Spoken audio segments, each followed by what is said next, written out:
আজকে আমি ফুলকপি পোস্ত করছি। কড়া বসিয়ে দিয়েছি, কড়া খুব গরম হয়ে গেছে আমার।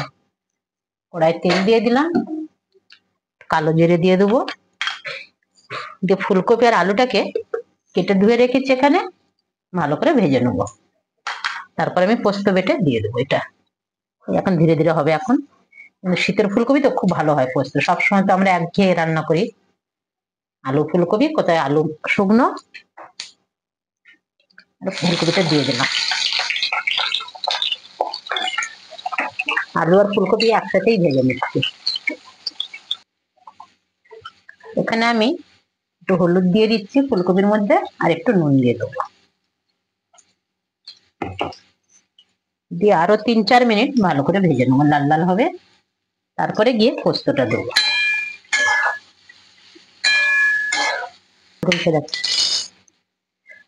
বেশ আমার ভাজা হয়ে গেছে ফুলকপিটা। এখানে 4টে কাঁচা লঙ্কা দিয়ে দিলাম, আর ভাজতে ভাজতে আমার সেদ্ধ হয়ে গেছে আলুগুলো, ফুলকপিও সেদ্ধ হয়ে গেছে।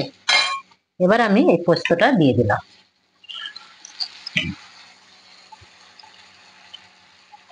এখানে আর কোনো জল লাগে না, কিছু না। এবার এটাকে আরো 3-4 মিনিট ভালো করে নেড়ে নেব, যাতে পোস্তর জলটা পুরোটাই শুকিয়ে যাবে যা আছে।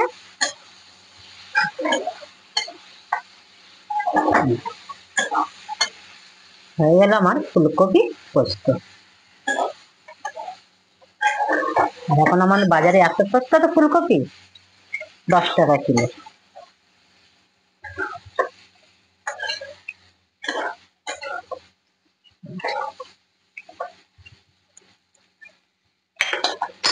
এটা আরো 2-3 মিনিট ভালো করে নেড়ে নিই। তারপরে আপনাদের যদি ভিডিওটা ভালো লাগে তাহলে অবশ্যই লাইক, সাবস্ক্রাইব, কমেন্ট শেয়ার অবশ্যই করবেন। ধন্যবাদ।